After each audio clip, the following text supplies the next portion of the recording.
Short notice पे आपको message किया और आप सभी आए। जैसा कि कल मैं कहूँगा कि उधमपुर के इतिहास में मुझे लगता है कि जब से मैंने होश संभाला, मेरी जानकारी के अनुसार जो कल हॉस्पिटल में हमारे स्थानीय विधायक जो हैं पवन गुप्ता जी, उनके साथ जो डॉक्टरों द्वारा मैं कहूँगा कि एक बदतमीजी की गई।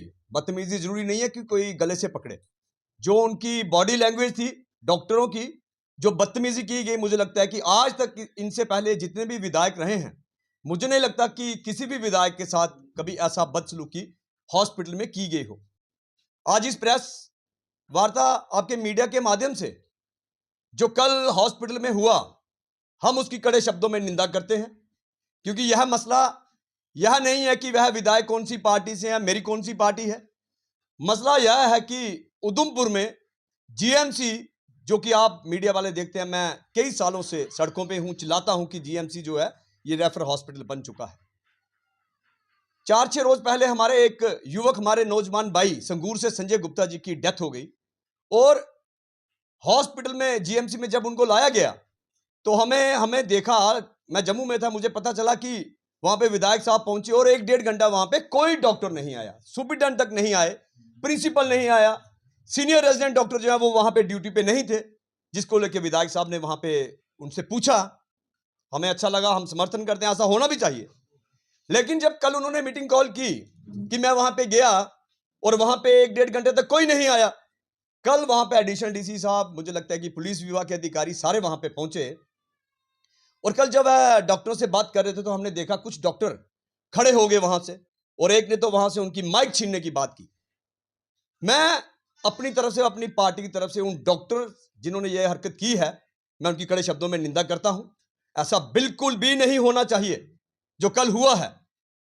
लेकिन इसमें मैं इस प्रेस वार्ता के माध्यम से मैं एक बात जरूर कहूंगा कि जो हमारे जीएमसी के हालात बने हुए हैं, मुझे लगता है कि चुनाव लड़ने से पहले की बात करूं, उसके बाद की बात करूं, लगातार हमने जीएमसी का घेराव भी किया, रोड बंद किए, प्रेस वार्ताएं की, और हमने कहा कि जीएमसी जो है रेफर हॉस्पिटल बन चुका है। आप मीडिया वाले भली भांति जानते हो कि आपके ही माध्यम से मैंने एक प्रेस वार्ता की थी जिसमें मैंने कहा था कि जो सीनियर रेजिडेंट डॉक्टर्स हैं, जैसा कल विधायक साहब कह रहे थे, बिल्कुल ठीक कह रहे थे, लेकिन यही बात मैंने 1 साल पहले कही थी कि सीनियर रेजिडेंट डॉक्टर्स जो हैं वह 24 घंटे उनको ड्यूटी करनी पड़ती है, उनको अलग से पैसा भी मिलता है, लेकिन वह प्राइवेट प्रैक्टिस कर रहे हैं। मैंने ये प्रेस वार्ता की थी 8 महीने पहले। लेकिन मुझे लगता है कि शायद मेरे माननीय विधायक साहब ने इस मेरी बात को हल्के में लिया, और आपको याद होगा मैंने जब जीएमसी का घेराव किया तो उन्होंने कहा था कि ये वहां पे जाके हल्ला करते हैं, जीएमसी में हल्ला करते हैं, इनको पेट में दर्द होती है। तो विधायक साहब, हम आपके साथ हैं। जो आपके साथ कल हुआ, हम डॉक्टर्स के साथ बिल्कुल भी नहीं है, हम आपके साथ हैं। लेकिन इस बात का मुझे लगता है कि विधायक साहब, आपको ये एहसास जरूर हुआ होगा कि जो आप कहते थे जीएमसी में हल्ला करता है, आपको शायद एहसास हो गया होगा कि मैं हल्ला क्यों करता था। मैं इसलिए हल्ला करता था कि यहां पे डॉक्टर्स टाइम पे नहीं आ रहे, मैं इसलिए हल्ला करता था कि डॉक्टर अपनी ड्यूटी परफॉर्म नहीं कर रहे, मैं इसलिए हल्ला करता था कि मेरे लोगों को यहां पे एम्बुलेंस नहीं मिल रही। मेरा हल्ला करना यह भी था कि जब कोई यहां से पेशेंट आता है, उसके साथ अटेंडेंट चाहे एक ही हो, वही अंदर से पहले स्ट्रेचर लेके बाहर आए, वही अपने पेशेंट को वहां डाले, और स्ट्रेचर की हालत देखना आप, ब्लड पड़ा होता है, मिट्टी जमी होती है। मैंने ये 2 बार उजागर किया, सुप्रीडेंट साहब ने बोला कि आगे से नहीं होगा। अभी कुछ दिन पहले मैंने मीडिया वालों को भी साथ में लेके गया था, मैंने सुप्रीडेंट से पूछा कि यहां पे व्हाइट बोर्ड क्यों नहीं लगा है, डॉक्टरों के नाम मेंशन कीजिए। अच्छी बात है, उन्होंने हफ्ते के बाद मुझे कॉल किया कि आइए देखिए, हमने देखा वहां पे व्हाइट बोर्ड लग चुका था। मेरे कहने का मतलब यह है, ये जो कल का वाकया हुआ, जैसे मैंने कहा कि मैं भी इसको लेके चलता था, और मैं इसमें कोई राजनीति नहीं करूंगा, लेकिन ये मैं जरूर दावे के साथ कह सकता हूं, ऐसा कभी अगर मेरे साथ हुआ होता तो विधायक साहब शायद मेरे फेवर में ना आते। उन्होंने कहना था कि अच्छा हुआ, इसके खिलाफ कार्रवाई करो, लेकिन मेरी ऐसी सोच नहीं है। पार्टी पॉलिटिक्स चलते रहेगी, चुनाव जब आएंगे हम मुद्दों पे लड़ाई भी करेंगे, लेकिन मैंने पहले ही कहा था कि विपक्ष की भूमिका निभाने के नाते मैं दूसरे नंबर पे आया हूं। मेरा ये फर्ज बनता है कि प्रशासन की तरफ से जहां भी कोई गलत हो रहा है, मैंने उसकी आवाज उठानी है, और मुझे लगता है कि विधायक साहब को यह सोचना चाहिए, जो कि मैंने जब घेराव किया था, मैंने सीनियर रेजिडेंट डॉक्टर के खिलाफ आवाज उठाई थी।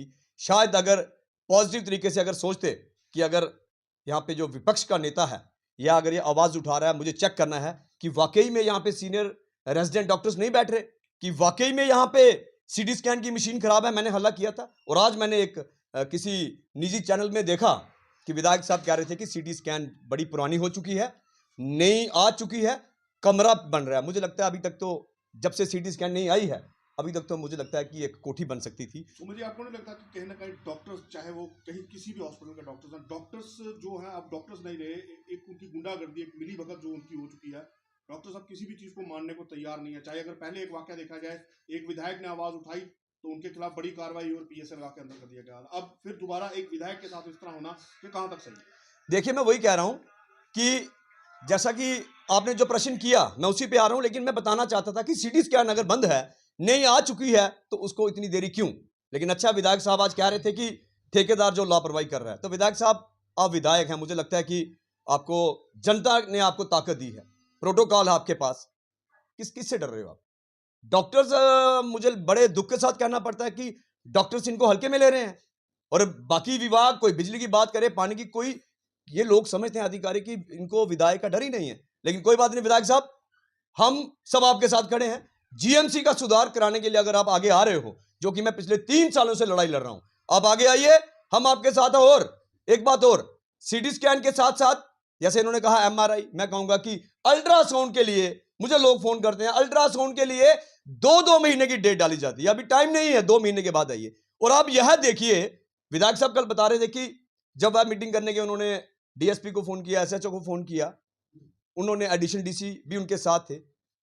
गुंडागर्दी, मैं कहूंगा कि एक, मतलब कि डर ही नहीं है किसी विधायक का। आप देखिए कि पुलिस साथ, उनके पीएसओ साथ, और उसके बावजूद डॉक्टरों की हिम्मत देखिए कि एक चुने हुए विधायक से माइक छीनने का प्रयास किया उन्होंने ये भी कहा कि मेरी माइक छीनी नहीं गई है, मेरे साथ किसी भी तरीके की कोई बदसलूकी नहीं है। देखिए, जैसा आपने कहा, उन्होंने कहा कि मेरे से माइक नहीं छीनी गई, ये तो अगर विधायक साहब को लगता है। लेकिन मैंने कल, मेरी चक में मीटिंग थी, जैसे ही रात को पहुंचा, मैंने सोशल मीडिया में जो देखा, वहां तो सामने लग रहा है डॉक्टर पास आ रहा है। और इवन की उधमपुर की, मुझे लगता है कि सभी लोगों ने सोशल मीडिया में देख रहा था कि यह कहा कि डॉक्टरों ने बदतमीजी की है, हम इनके खिलाफ हैं। अगर विधायक साहब कह रहे हैं नहीं ऐसा हुआ है, तो मुझे लगता है कि जो उधमपुर के लोग उनकी सपोर्ट में कह रहे थे कि गलत किया है, डॉक्टर ने विधायक से बदतमीजी नहीं करनी चाहिए थी, उठ के ऐसे माइक नहीं छीननी चाहिए थी। लेकिन मैंने भी सुना विधायक साहब कह रहे हैं ऐसा कुछ नहीं हुआ है। अगर कुछ नहीं हुआ है तो विधायक साहब जाने, लेकिन जहां तक मैंने देखा है, जो सोशल मीडिया में देखा है, जिस डॉक्टर ने भी ये माइक छीनने की प्रयास किया है, मैं कहता हूं कि उन्होंने बाद में चाहे माफी भी मांगी हो, लेकिन समाज में एक गलत मैसेज गया है। चुने हुए नुमाइंदे चाहे किसी भी पार्टी से हो, और मैं जिला प्रशासन से भी कहूंगा, चाहे विधायक किसी भी पार्टी से हो, अधिकारियों को उनकी रिस्पेक्ट करनी चाहिए। बदतमीजी हम भी कभी बर्दाश्त नहीं करेंगे। सुमित जी, आपने कहा कि चाहे उन्होंने माफी मांगी, लेकिन डॉक्टर का एक वीडियो भी सामने वायरल हुआ है जिसमें वो अपना रोना रो रहा है, पर माफी की नाम की अपॉलोजाइज करने की बात उन्होंने नहीं की है। वो ये कह रहे हैं कि मैं पिछले कई सालों से, मेरी बीवी भी वहाँ डॉक्टर है, मैं भी यहाँ डॉक्टर हूँ, मैं अपने इसमें, इस तरह अगर देखा जाए तो एक कन्याकुमारी से फौजी उठकर जम्मू कश्मीर में आकर नौकरी करता है, तो इसका क्या मतलब है कि देखिए, फिर अगर इस तरह वो अपने परिवार को देखता रहेगा तो फिर देश की सुरक्षा देखिए, मैंने भी वो सुना, डॉक्टर अगर ये कह रहे हैं कि मेरी घर की परेशानी है, मेरी फैमिली वहां, मैं ड्यूटी दे रहा हूं, डॉक्टर कोई एहसान नहीं कर रहे। अगर ड्यूटी दे रहे हैं, अच्छा खासा पैकेज उनको मिल रहा है। अगर आपको लगता है कि वहां पे आपकी फैमिली आता है, नौकरी से रिजाइन कर दीजिए। अगर आपके पास अच्छी खासी सैलरी है तो अपनी फैमिली को यहां से अच्छा सा किराए पे मकान दीजिए। हमें ये डॉक्टरों की तरफ से एक्सक्यूज नहीं चाहिए। हमें जीएमसी में 24 घंटे जो सीनियर रेजिडेंट डॉक्टर्स हैं वो 24 घंटे चाहिए। जैसे विधायक साहब ने कहा, मैं तो पिछले कई सालों से चिल्ला रहा हूं, और आए दिन मैं हॉस्पिटल में दौरा भी करता हूं, और हम भी करेंगे। विधायक साहब, आप भी अपना काम कीजिए, हमारा भी एक जिम्मेवारी बनती है, सिर्फ आपकी अकेले की जिम्मेवारी नहीं है, आप भी कीजिए, हम भी करेंगे, ताकि मिलजुल के इस जीएमसी का सुधार करें। लेकिन आखिर में मैं एक बात जरूर कहूंगा कि अगर कल पुलिस, उनके पीएसओ साथ में थे, उनकी मौजूदगी में डॉक्टरों की अगर इतनी हिम्मत है, बदतमीजी कर सकते हैं, तो आप अंदाजा लगाइए कि दूर दराज गांव से जो बेचारे गरीब लोग आते हैं, मैं कहूंगा शहर के कोई अमीर लोग भी होंगे, वह जाते होंगे जिनकी कोई सुनवाई नहीं होगी। आप अंदाजा लगाइए कि डॉक्टरों का क्या रवैया होगा। कुछ डॉक्टर अच्छे भी हैं, जो जूनियर स्टाफ है वहां का, वह अच्छा काम कर रहा है जीएमसी का। लेकिन ये जो कुछ डॉक्टर ये सोचते हैं कि हम खुदा बन गए हैं, ये सोचते हैं कि हम किसी से बदतमीजी करेंगे। मैं आज इस प्रेस वार्ता के माध्यम से मैं जीएमसी के साथ साथ जिला एडमिनिस्ट्रेशन को, जितने भी यहां पे डिपार्टमेंट्स हैं, बताना चाहता हूं कि यह मत दिमाग में रखिए कि विधायक के खिलाफ हमने थोड़ा जोर से बोल के माफी मांग ली तो मसला हल हो गया। माफी मांग ली वो बात अलग रही, लेकिन ये दिमाग से गलतफहमी निकाल दीजिए कि जीएमसी में कोई गरीब, कोई लाचार, मजबूर कोई भी जाएगा, उसके साथ अगर बदतमीजी की गई तो मैं बता रहा हूं इस बात तो शायद मसला थम गया है, अगली बार पूरा उधमपुर बंद की कॉल करके जीएमसी के खिलाफ जुलूस निकाला जाएगा। धन्यवाद।